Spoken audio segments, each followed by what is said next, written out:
आज का जो ये लेक्चर है ये प्रेजेंटेशन स्किल्स पे है। ये पार्ट 2 है, इसका पार्ट 1 मैंने अपलोड कर दिया है। इसमें हम सबसे पहले देखें steps to preparing an effective oral presentation. अगर आपने ओरल प्रेजेंटेशन तैयार करनी है तो उसके लिए आपको कौन कौन से स्टेप्स को फॉलो करना चाहिए। सबसे पहले देखते हैं कौन से स्टेप्स हैं। Steps to preparing an effective oral presentation. Number 1, determine the purpose of your presentation and identify your own objectives. सबसे पहले तो आपको पता होना चाहिए कि आपकी प्रेजेंटेशन का पर्पस क्या है और आपने अपना ऑब्जेक्टिव, आप अपनी प्रेजेंटेशन में क्या कन्वे करना चाहते हो जो सुन रहे हैं उनको, ये आपको पता होना चाहिए। आपका पर्पस क्या है, आप अगर कोई टॉपिक है तो उसके पॉजिटिव एस्पेक्ट्स बताना चाहते हो या नेगेटिव। अगर मतलब पॉजिटिव आपका ऑब्जेक्टिव है तो आपको ये क्लियर हो कि आपने सारे जो पॉइंट्स बताने हैं उसके फेवर में बताने हैं। Know your audience and what it knows. अब आपने सबसे पहले ये भी देखना है कि आपकी ऑडियंस कौन सी है। अब अगर आप कोई प्रेजेंटेशन देने लगे हो तो स्टूडेंट्स हैं या टीचर्स हैं, उनको ऑलरेडी जो प्रेजेंट आप करने लगे हो उनको क्या पता है और क्या चीज़ उनके लिए नई होगी। जैसे बहुत से डिटेल्स आप ये कह सकते हो कि ये आपने पहले आप लोगों को इस बारे में पता होगा, मैं इससे आगे कंटिन्यू करता हूँ। तो इसमें क्या है, डिफरेंस आ जाता है कि अगर ऑडियंस को ऑलरेडी पता है तो आपको अपने जो प्रेजेंट करना है उसमें से आपका टाइम बच सकता है। अगर आपका पॉइंट ऑफ व्यू डिफरेंट है बाकी लोगों से तो आपको सिर्फ वही एक्सप्लेन करना पड़ेगा। Define your topic. ठीक है, आपको पता होना चाहिए आपका टॉपिक क्या है, आपको ख़ुद उसके बारे में क्लियर होना चाहिए। Arrange your material in a way that makes sense for your objectives.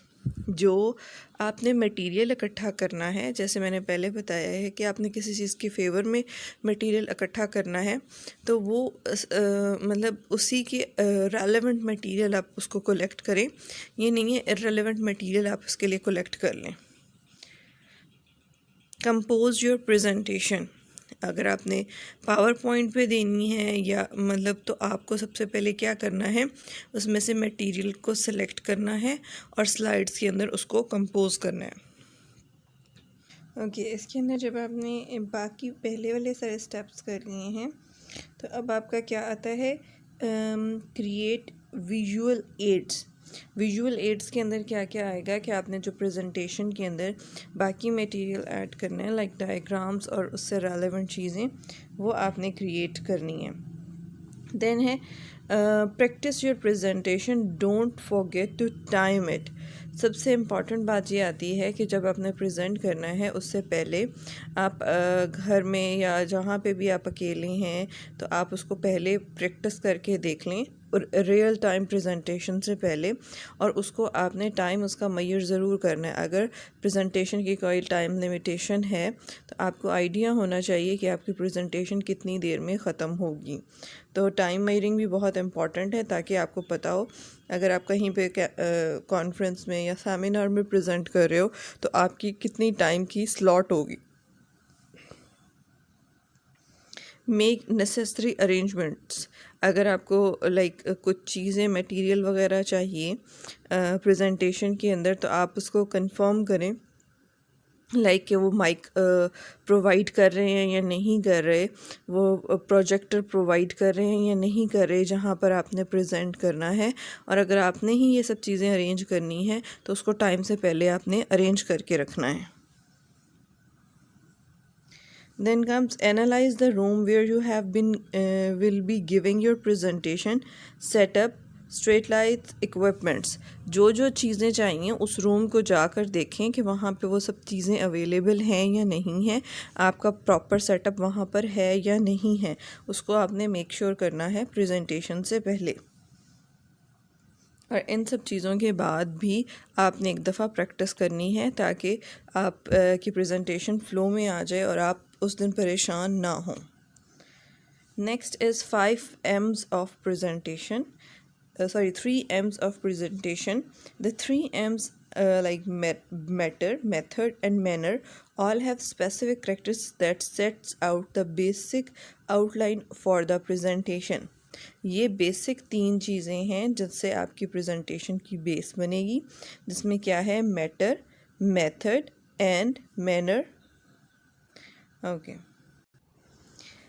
Matter is the content of the speech. सबसे पहले तो मैटर का मतलब जैसे मटेरियल कहते हैं ना, कि इस चीज़ का ये मटेरियल है या ये वाला मटेरियल यूज़ करना है ये चीज़ बनाने के लिए, तो बिल्कुल इसी तरह जो स्पीच का मैटर है वो उसका कंटेंट है.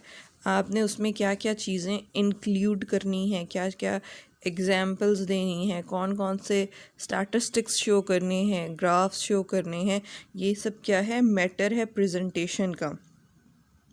It can be contrasted with the presentation style of the speech, manner, and the structure of the speech method. The matter includes arguments, evidence presented to support those ideas, examples, and analysis.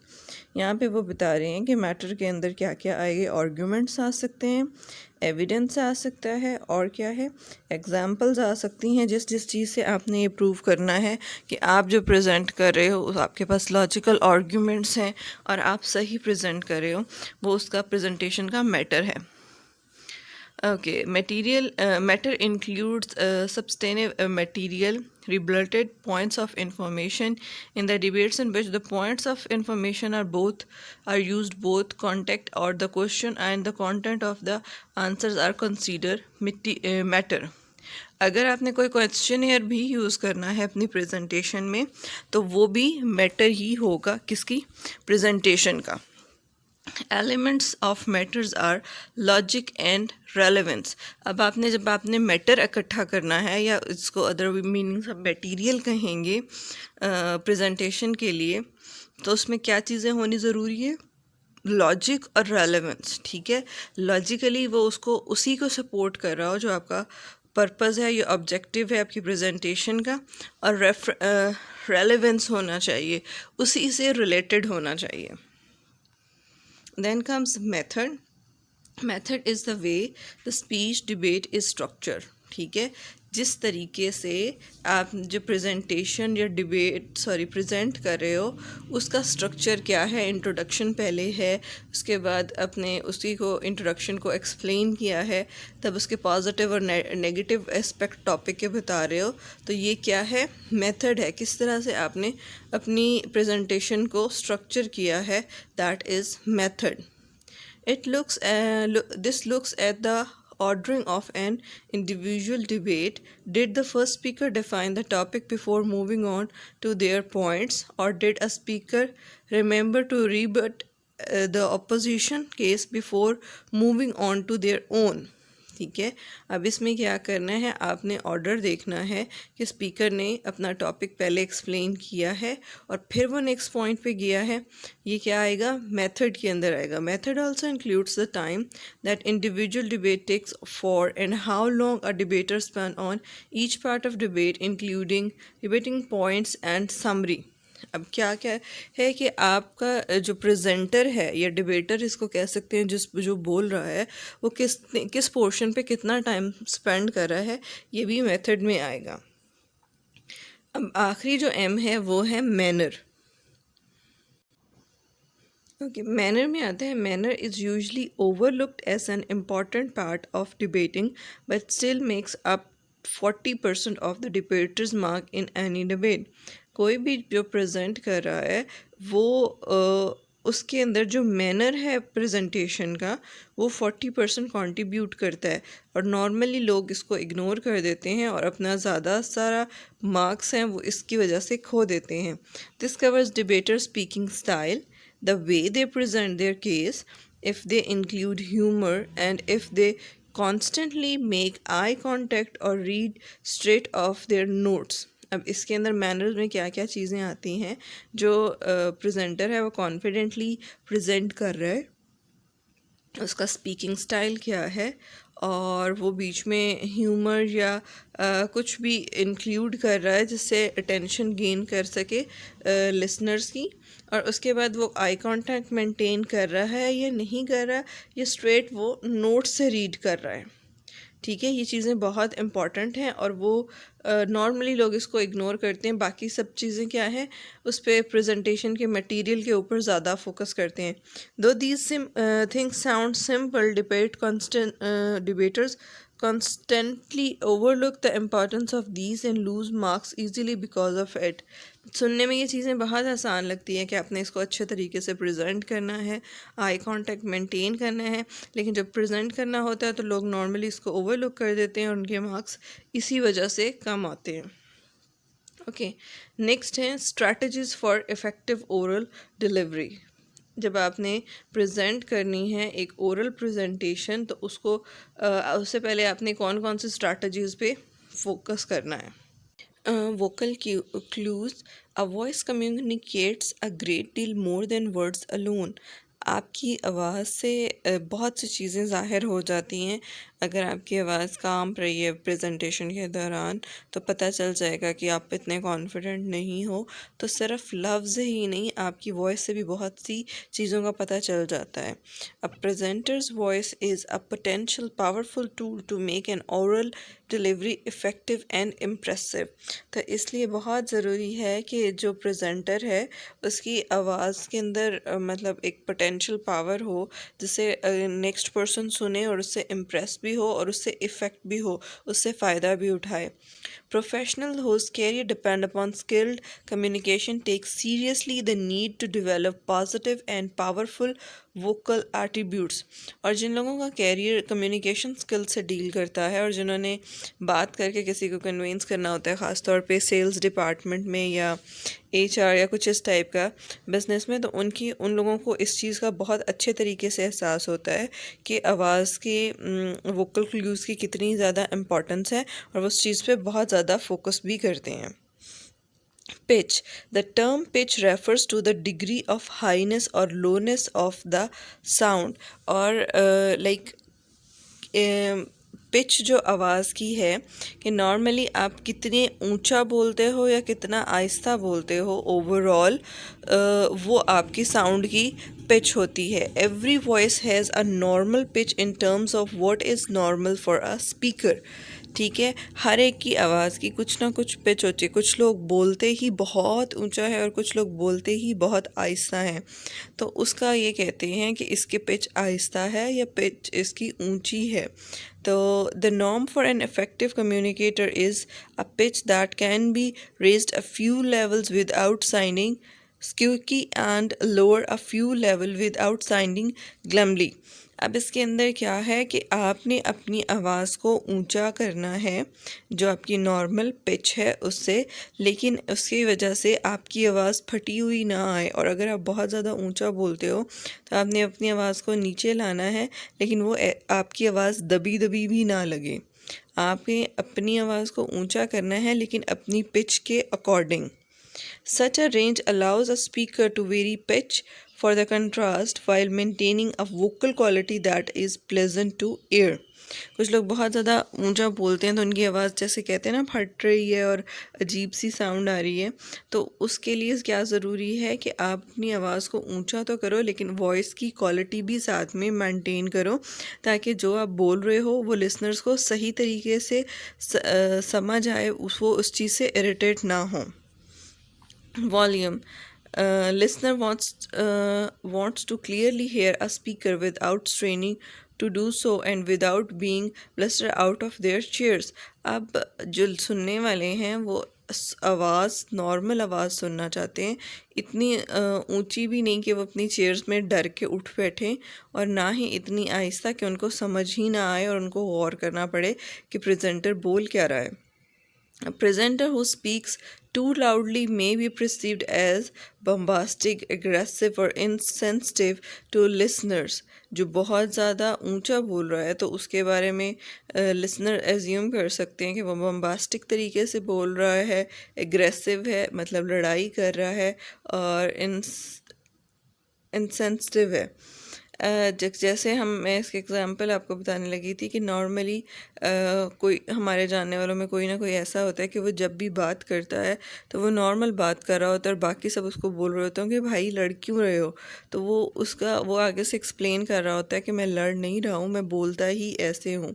तो that is the problem कि अगर आपकी आवाज़ सुनने वाले को ऊंची लग रही है तो आपने उसको अपनी आवाज़ को ठीक करना है कि वो नॉर्मल साउंड पर आए, लोगों को वो ऑड ना लगे। On the other hand, one who speaks too softly may be convey the impression of being passive और इनसिक्योर, और जो बहुत ज़्यादा आहिस्ता बोल रहा होगा उससे लिसनर्स को क्या मैसेज जाएगा कि ये इनसिक्योर है, ये पैसिव स्लो है।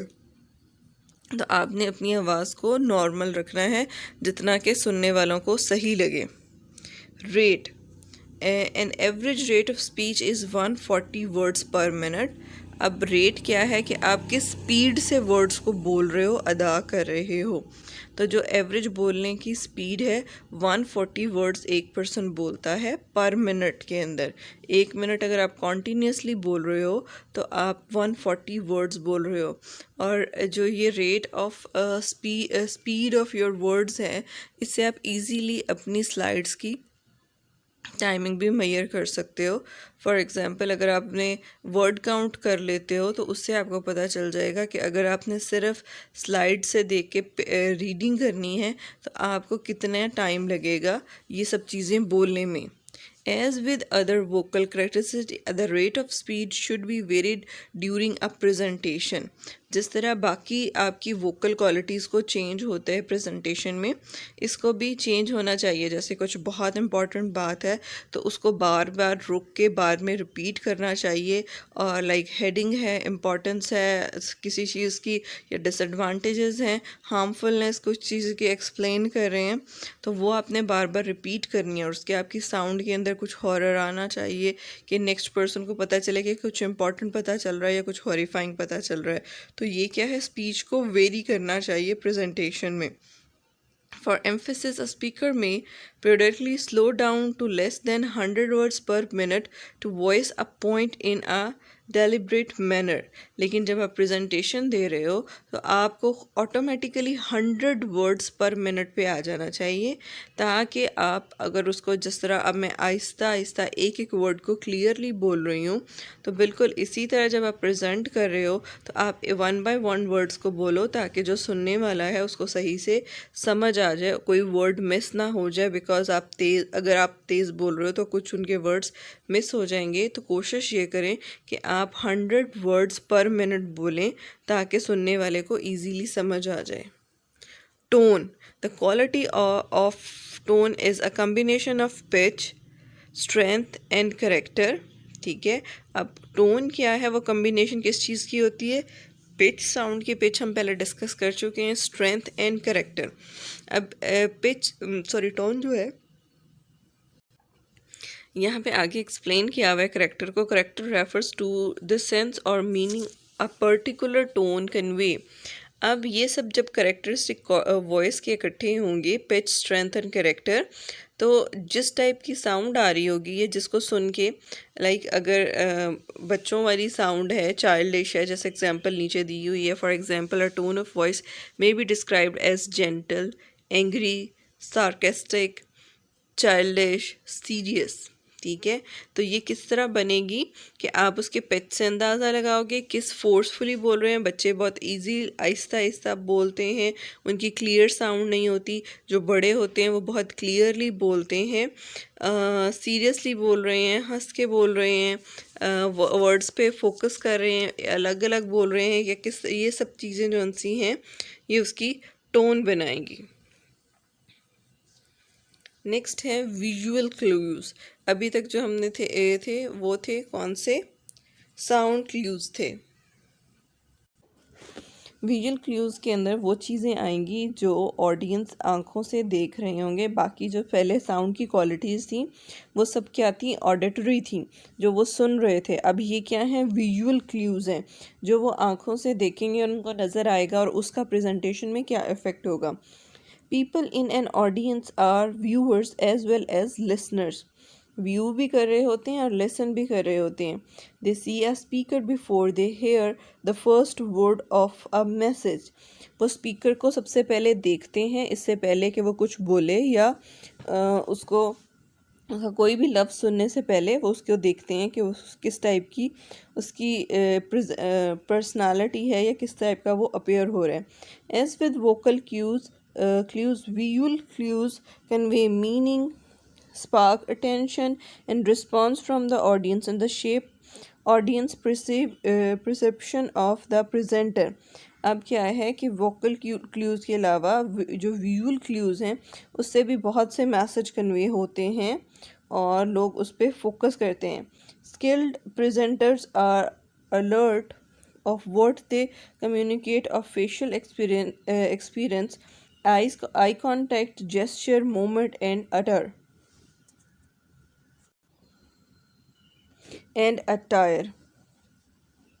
अब इसमें क्या है कि जो पर्सन प्रेजेंट कर रहा है विजुअल क्लूज़ को, तो उसमें क्या होगा कि वो उसके फेशियल एक्सपीरियंस को भी नोटिस करेंगे, आई कांटेक्ट को भी, जेस्चर को भी, और किस तरह से वो मूव कर रहा है स्टेज पे या और जो उसका अटायर है मतलब किस टाइप के उसने कपड़े पहने हुए हैं, ये सब चीज़ें क्या हैं व्यूवर्स इन सब चीज़ों को भी नोटिस करेंगे ऑडियो क्लूज़ के अलावा। ये सब कौन से हैं? विजुअल क्लूज़ हैं जो उनको चीज़ें नज़र आ रही होंगी।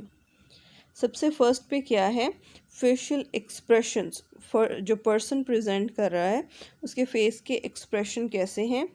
Standing before an audience a presenter look at the expression of peoples faces to a certain audience reaction. अब जो ऑडियंस हैं वो प्रेजेंटर के एक्सप्रेशन को देख रहे होते हैं। Mentally the presenter checks how does the audience feel about the point. अब क्या है, मेंटली जो है प्रेजेंटर साथ साथ देख रहा होता है कि ऑडियंस उसके इस पॉइंट पे कैसा रिएक्शन दे रहे हैं। Otherwise an audience observe the presenter from facial experience and audience delivers a sense of how a presenter feel about a point about them.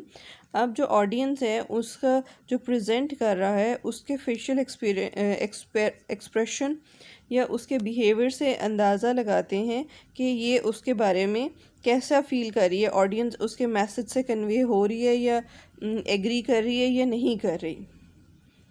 Okay, is the presenter smiling serious to have the great impact on audience a presenter must express feeling visually.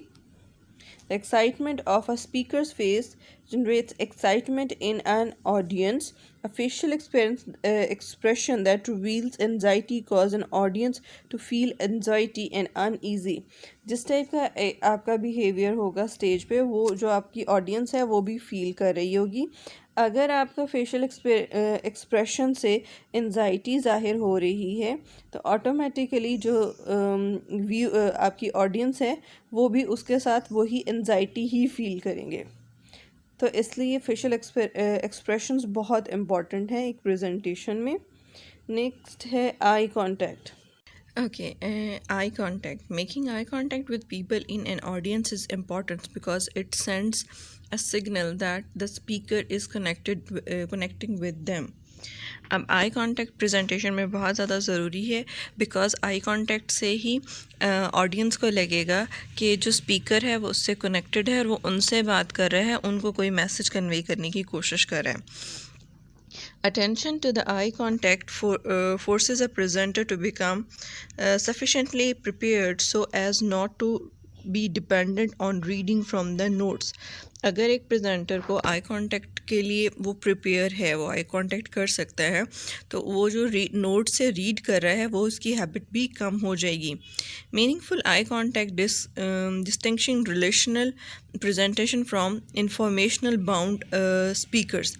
अब जब आप meaningful जितना ज़रूरी है उतना ही eye contact रखते हो audience से, तो उससे क्या होगा कि जो एक इंफॉर्मेशन का बॉन्ड है जिससे वो अपना मैसेज कन्वे कर सकेगा इजीली, वो बिल्ड हो जाएगा स्पीकर में और ऑडियंस में।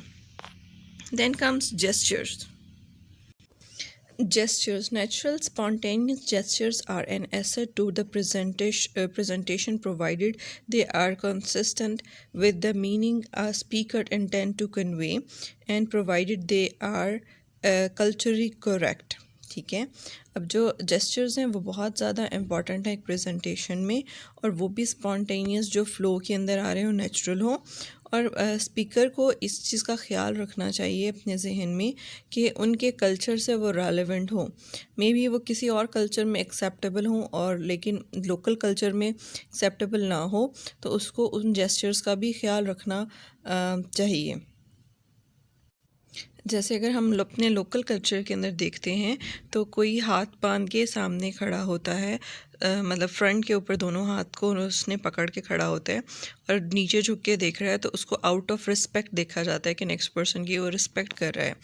लेकिन अगर इंग्लिश कल्चर में देखा जाए तो उसको लो कॉन्फिडेंस समझा जाता है और उसको ये समझा जाता है कि वो कॉन्फिडेंट होने से अवॉइड कर रहा है और आई कांटेक्ट मेंटेन नहीं कर पा रहा। तो ये क्या है, कल्चरल डिफरेंस है। तो जो आपके कल्चर, जो जहाँ की ऑडियंस हो, उसके कल्चर के अप्रोप्रिएट आपने जेस्चर्स देने हैं, ये ना हो कि उनके कल्चर में उसका कोई और मीनिंग हो। Appropriate gesture gives physical expression to the spoken word. जो जेस्चर्स हैं वो उन लफ्ज़ों को मीनिंग दे देते हैं जो आप प्रेजेंटेशन में बोल रहे होते हो। Very expressive speaker needs to take carry care to avoid gesturing excessively. अब क्या है, जो बहुत ज़्यादा एक्टिव हाइपर एक्टिव लोग हैं उनको बहुत ज़्यादा जेस्चर्स देने से अवॉइड करना चाहिए। On the other hand, stroke speaker needs to add gesture to their repertoire of presentation skills।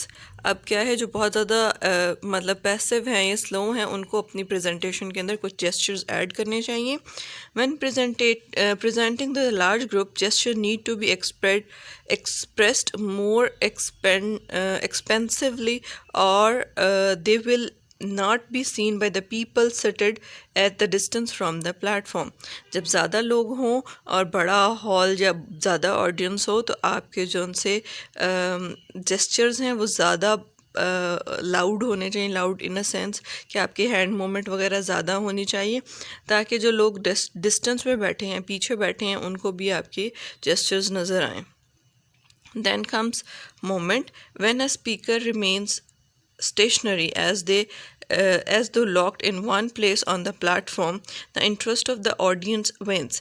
अब जब आपका स्पीकर है वो स्टेज पे एक ही जगह पे खड़ा है और कोई ज़्यादा मूवमेंट नहीं दे रहा, तो ऑटोमेटिकली ऑडियंस का जो इंटरेस्ट है वो ख़त्म हो जाएगा।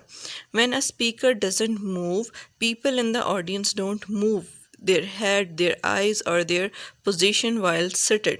अब जैसे स्पीकर अपनी जगह से नहीं हिलेगा, तो जो ऑडियंस के अंदर लोग होंगे उनके भी हेड स्पिन नहीं करेंगे। जैसे अगर कोई भी टीवी के ऊपर डांस परफॉर्मेंस हो रही होती है, तो जो एक्टर डांस करते हुए एक स्टेज के कॉर्नर से दूसरे स्टेज के कॉर्नर की तरफ जाते हैं, तो ऑटोमेटिकली जो ऑडियंस के हेड हैं वो एक कॉर्नर से दूसरी तरफ घूम जाते हैं जहाँ जहाँ परफॉर्मेंस हो रही होती है। तो ये क्या है, उनकी अटेंशन लेने का तरीका है। तो बिल्कुल इसी तरह प्रेजेंटेशन के अंदर भी अगर स्पीकर पूरे स्टेज पे मूव कर रहा होगा, तो ऑटोमेटिकली ऑडियंस के आइज़ भी मूव कर रही होंगी और हेड भी मूव कर रही होंगी। इस तरह उनकी अटेंशन स्पीकर की तरफ रहेगी। Remaining stationary for a long is tiresome, and the last thing a presenter wants to create is the impression of being tiresome।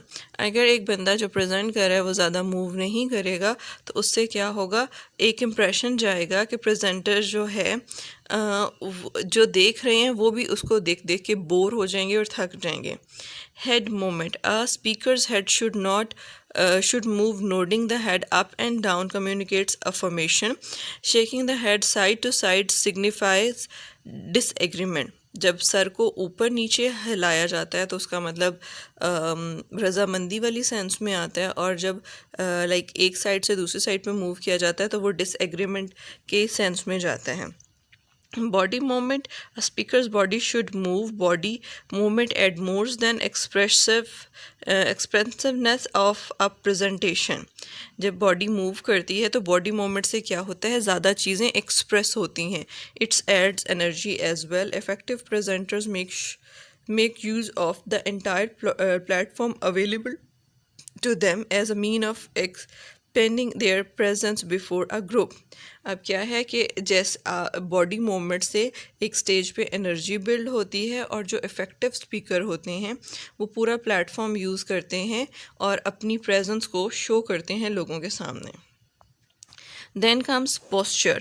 Presenter wants to be appear at ease at the same time attentive and on the ready. ठीक है. अब जो presenter है उसको बहुत comfortable easy look देनी चाहिए stage पे और साथ में अटेंटिव एक्टिव भी हो. Good posture is an attribute that contributes to speaker's presence. अब जो अच्छा posture है, खड़े होने का तरीका है, वो किस चीज़ में contribute करता है? स्पीकर को लोग उसको देख सकें कि वो वहाँ पे कुछ present कर रहा है अपनी जगह बनाने के लिए. A slouching or scumbling posture suggests disinterest और low self-esteem. जो ढीले ढाले खड़े होते हैं या सही से खड़े नहीं होते लोग स्टेज के ऊपर, उससे क्या मैसेज आता है कि उसको या तो इंटरेस्ट नहीं है प्रेजेंटेशन में या उसमें इतना कॉन्फिडेंस नहीं है. नेक्स्ट है अटायर. अब ये क्या है? जैसे आपने कपड़े पहने हुए हैं, किस टाइप की आपकी ओवरऑल लुक आ रही है कपड़ों की. Few things about a presenters are as visible as attire. कुछ चीज़ें बिल्कुल सामने वाज़िया नज़र आती हैं ऑडियंस को. It is the first and most visible thing an audience see और something they view throughout a presentation. तो जो वो कपड़े पहने हुए हैं उसके वो सबसे पहले ऑडियंस देखते हैं और पूरी प्रेजेंटेशन के अंदर उसको उनके कपड़े भी नज़र आते हैं. The preferred attire accessories and a grooming of a business presentation enhance audience perception of the presenter. अब क्या है कि जैसे कि उसने कपड़े पहने हुए होंगे तो वही उसका इम्प्रेशन बन जाएगा.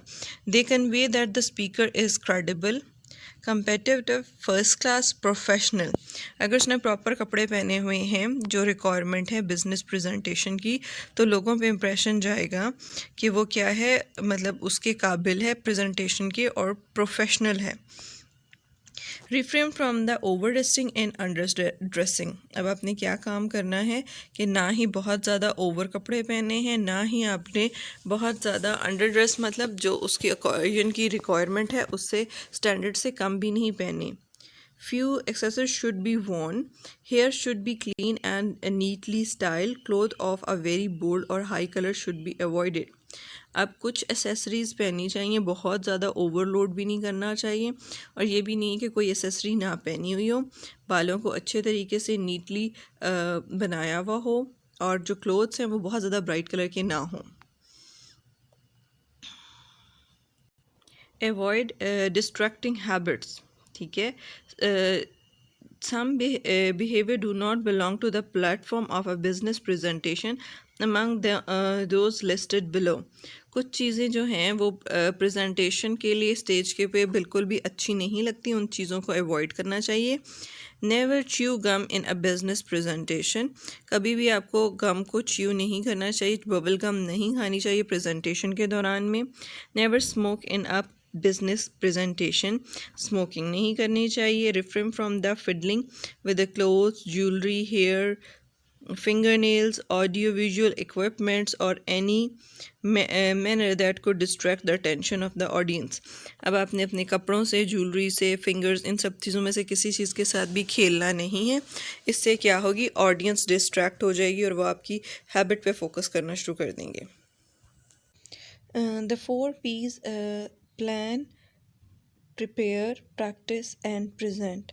अब 4 P's हैं प्रेजेंटेशन के लिए जो नेसेसरी हैं. सबसे पहले क्या है? प्लान करना, प्रिपेयर करना, प्रैक्टिस करना और प्रेजेंट करना. सबसे पहले प्लानिंग योर स्पीच. अब आपने स्पीच प्रेजेंटेशन जो आपने लाइक ओरल प्रेजेंट करना है या ओरल स्पीच देनी है उसको किस तरह प्लान करना है. The purpose of the speech. आपका मकसद क्या है ये स्पीच करने का. Decide what you wish to speak. सबसे पहले तो आप फाइनल ये करें ना कि आपने उसमें बोलना क्या क्या है। Decide what is the primary purpose of the speech. सबसे प्राइमरी पर्पस क्या है स्पीच का। Do you wish to instruct and inform. क्या आप ये चाहते हो कि लोगों को आपने इंस्ट्रक्ट करना है और कुछ इन्फॉर्मेशन देनी है। कन्वेंस, परसुएड, इन्फ्लुएंस और मोटिवेट। क्या आपका मकसद उनको कन्वेंस करना है, इन्फ्लुएंस करना है, परसुएड करना है या किसी चीज़ के लिए मोटिवेट करना है, अज्यूम करना है या इंटरटेन करना है। ये आपको पहले से पता हो स्पीच को प्लान करने से पहले, प्लानिंग के टाइम पे at least. Then what are you trying to achieve. इस ओरल स्पीच के बाद आप क्या हासिल करना चाहते हो कि लोगों तक क्या चीज़ कन्वे हो। What are the objectives of your speech. आपका मकसद क्या है ये स्पीच देने का। Know your audience. सबसे पहले तो आपको ऑडियंस के बारे में पता होना चाहिए कि वो किस टाइप के लोग हैं, किस एज के हैं और किस वो लाइक सोसाइटी के ग्रुप से बिलोंग करते हैं। Know the venue. और आपने किस जगह प्रेजेंट करना है ये भी आपको पता होना चाहिए। Then comes preparation, second P of oral presentation. Theme. In one sentence, write down the objective of your speech. The sentence will become the criterion against which all the material is be judged whether to be included or not. ठीक है, आपका जो important theme है या जिस मौजू पे आप बात करना चाहते हो उसका एक सेंटेंस बना लो और उसके बाद जो जो आपने मटेरियल ऐड करना है उसको उससे मैच करो कि वो उससे रेलेवेंट है या नहीं है, उसको हमने इंक्लूड करना है या नहीं करना। If there are number of points to be dealt with, establish a theme, a central idea or concept which gives unity, direction and coherence to the presentation as a whole. तो अगर आपके बहुत ज़्यादा सारे पॉइंट्स को discuss करना है एक स्पीच के अंदर, तो आप उसका थीम या सेंट्रल आइडिया बना लें और उन सब चीज़ों को उसके साथ मैच करेंगे। अगर आप ऐसा नहीं करेंगे तो आपकी जो स्पीच है उसमें यूनिटी नहीं होगी, कोई डायरेक्शन नहीं होगी और कोई सीक्वेंस भी नहीं होगा, कोहेरेंस नहीं होगी। List the main point two convey and arrange them in a logical sequence. जो सब इंपॉर्टेंट पॉइंट्स जो आपने बीच में इंक्लूड करने हैं उनकी लिस्ट बनाएं और उनको लॉजिकली अरेंज करें। Your speech should be structured into three distinct part: opening, body and conclusion. जब आपने अपनी स्पीच को प्रेजेंट करना है तो आपकी स्पीच के तीन पार्ट ज़रूर होने चाहिए: ओपनिंग, बॉडी एंड कंक्लूजन। ठीक है, ओपनिंग बिल्कुल स्टार्ट में होगा, मिडल के अंदर आपकी बॉडी होगी जो वो उसको उसी पॉइंट्स को आगे लेकर चल रही होगी और उन सब चीज़ों का एक कंक्लूजन आपने देना है। Opening or introduction. The introduction is the most important as your audience will accept your message in the first 30 to 90 seconds or they will switch off and ignore the rest of the speech. अब introduction सबसे important है। First 30 या 90 seconds के अंदर ही audience decide कर लेगी कि उसने आपकी बात सुननी है या नहीं सुननी, आप उसको कन्वेंस कर सकते हो या नहीं कर सकते। In the introduction, you introduce the theme, set the scene, establish a direction, gain the attention of the audience and get them involved. अब इंट्रोडक्शन के अंदर आपने जो चार इंपॉर्टेंट काम करने हैं, सबसे पहले तो आपने थीम इंट्रोड्यूस करवाना है जिसके बारे में आप बात करने वाले हो।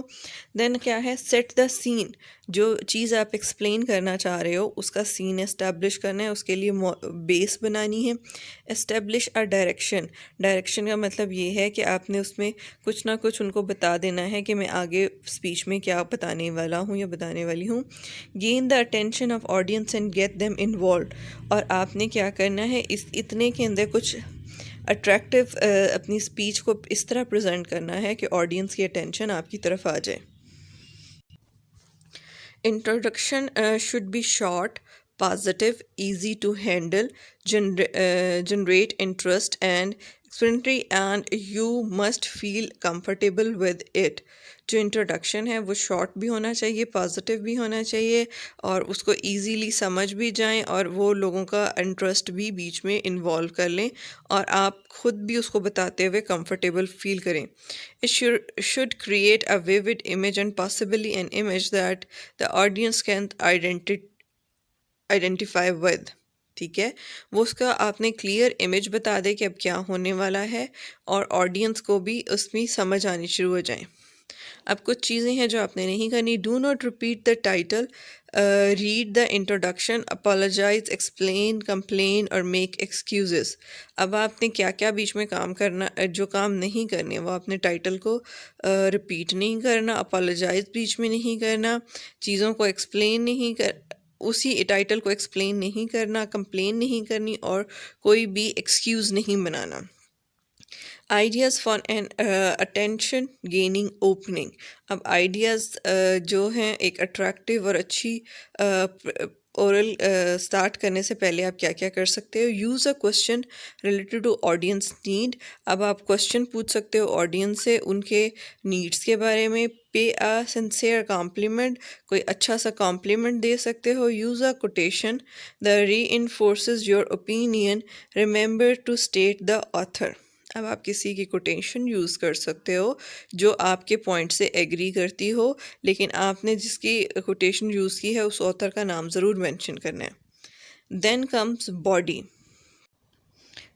Body. The body should flow naturally from introduction and lead to the audience to conclusion you wish to accept. जो बॉडी हो आपकी स्पीच की, उसके अंदर क्या होना चाहिए, वो इंट्रोडक्शन से शुरू हो और वो कंक्लूजन की तरफ लेकर जाए, और बाकी जो आपने डिटेल्स ऐड करनी है वो भी आपने स्पीच की बॉडी में करनी है। Be sure to stick to your theme. सबसे इम्पॉर्टेंट बात यह है कि जो आपकी थीम से रेलेवेंट बातें हैं सिर्फ वही करनी है, कुछ भी एक्स्ट्रा बात नहीं करनी। Do not try to cover too much grounds, 3 और 4 मेन पॉइंट्स आर सफिशेंट। बहुत ज़्यादा चीज़ें कवर करने की ज़रूरत नहीं है, 2 या 3 मेन पॉइंट्स हैं उन्हीं को एक्सप्लेन कर दिया जाए तो इनफ है। Use stories, antidotes, examples to keep the audience interested. आपने स्टोरीज़ को बीच में ऐड करना है, एग्जाम्पल्स को करना है ताकि ऑडियंस जो सी है वो आपके स्पीच में इंटरेस्टेड रहे। Pause after each major point, explain or illustrate for effect, and to allow the audience to consider your points. जब आपने प्रेजेंट करना है अपनी ओरल स्पीच को, तो आपने जो कुछ इम्पॉर्टेंट पॉइंट बताना है उसके बाद छोटा सा एक पॉज लेना है ताकि लोगों को पता चल सके कि कुछ इम्पॉर्टेंट बात हुई है। आपने एग्जांपल्स को बताना है ताकि उसका इफ़ेक्ट ज़्यादा होता है ऑडियंस पे, और ऑडियंस को उससे क्या होगा, वो उसके ऊपर आपके पॉइंट्स पे सोचना है कि उसको कंसीडर करेंगे। Remember, the audience like to be entertained as well as informed, convinced and motivated. और ये चीज़ भी याद रखें कि ऑडियंस एंटरटेन होना भी चाहती है, इंफॉर्मेशन और कन्वेंस और मोटिवेट होने के अलावा। Try to include some humour if appropriate to the topic. अगर कुछ फ़नी बात ऐड कर सकते हैं तो टॉपिक से अगर वो रेलेवेंट है तो उसको ज़रूर ऐड करें।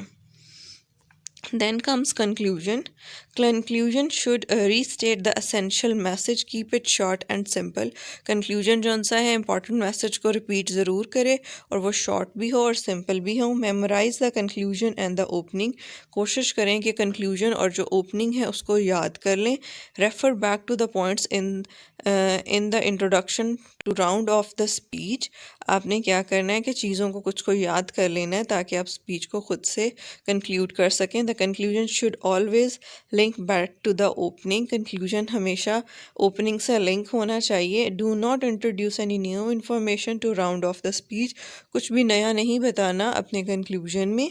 Do not just fade off, और ये भी नहीं है कि कंक्लूजन के बगैर ही आप अपनी स्पीच को ख़त्म कर दें। Do not thank the audience at the end of the speech. Thank you नहीं बोलना, लेकिन इन सेंस सिर्फ थैंक यू नहीं, लेकिन इस सेंस में आप उसको थैंक यू बोल सकते हो कि आपने इतनी देर मेरी बात को सुना और मेरी पॉइंट ऑफ व्यू को कंसीडर किया। Practice practice practice. अब ये 4th पी है उसका, सॉरी 3rd पी है प्रेजेंटेशन का, वो है प्रैक्टिस करना। Practice until you are very familiar with the speech. Practice helps to reduce nerves. Practice अब क्या कहते हैं, बहुत ज़्यादा हेल्पफुल होती है आपको स्पीच तैयार करने में और आपकी नर्वसनेस को कम करती है। Practice in front of family. आप अपनी फैमिली के सामने प्रैक्टिस कर सकते हो अपनी स्पीच को। देन टू गेन फीडबैक, ताकि आपको फीडबैक मिल सके, यूज़ अ टेप रिकॉर्डर, आप अपनी स्पीच को रिकॉर्ड करके देख सकते हो। A strong opening to ensure, अब रिकॉर्ड करने से क्या क्या फ़ायदा होगा। स्ट्रॉन्ग ओपनिंग का आपको पता चल जाएगा, आपको लॉजिकल फ़्लो का पता चल जाएगा, क्रेडिबल एविडेंस का पता चल जाएगा, टू आइडेंटिफाई डिस्ट्रक्टिंग मैनरिज्म, उसके अंदर कौन कौन सी चीज़ें ऑड हो रही हैं वो पता चल जाएगी। To ensure your speech is within the allocated time period, और आपको पता चल जाएगा कि जितना टाइम आपको अलाउ हुआ है उसी के अंदर आपकी स्पीच पूरी हो रही है या नहीं हो रही। Then present your speech, last P of oral speech, rely on your fundamentals, ठीक है, बेसिक चीज़ों के ऊपर आपने रिलाई करना है। ऑन योर सब्जेक्ट, जो आपको टॉपिक पता हो उसी पे प्रेजेंट करें। Feel positive about your speech, आपने उसके बारे में नेगेटिव नहीं सोचना, पॉजिटिव ही रहना है कि आप सही से प्रेजेंट कर लोगे। Make positive first impression, first impression आपका पॉजिटिव होना चाहिए। Establish eye contact, eye contact करना है ऑडियंस के साथ। Confident body language, body language आपकी कॉन्फिडेंट होनी चाहिए। B relaxed and well groom, और आपने क्या रिलैक्स रहना है और वेल ग्रूम्ड रहना है। Build rapport with your audience, be sincere and be yourself. अब क्या है कि जब आपने प्रेजेंट करना है तो आपने अपनी रेपुटेशन बिल्ड करनी है ऑडियंस के साथ। आपने उनसे सिंसियर रहना है, से वी नॉट यू। अब जब आपने ऑडियंस से बात करनी है तो आपने यू नहीं बोलना, उनको जब आपने कंसीडर करना है तो वी बोलना है। Talk in terms of your audience interest, और ऑडियंस के इंटरेस्ट के अकॉर्डिंगली आपने बात करनी है। इन्वॉल्व योर ऑडियंस, और ऑडियंस को अपनी स्पीच में इन्वॉल्व करना है। Hold the attention of audience, अब आपने क्या करना है, अटेंशन को उनकी मेंटेन करना है। वो किस तरह कर सकते हैं। बी इंथुजियास्टिक, आपने एनर्जेटिक रहना है स्टेज पे। Use vivid words, clear words को यूज़ करना है। Express yourself clearly and concisely, clearly आपने एक्सप्लेन करना है अपने आप को। हैव एन अपबीट वॉइस, और ऊंचा बोलना है, क्लियर बोलना है। Use your presentation to make a favourable and lasting impression, और आपने अच्छी सी प्रेजेंटेशन दे के उनका इम्प्रेशन जो है पॉजिटिव रखना है अपने बारे में।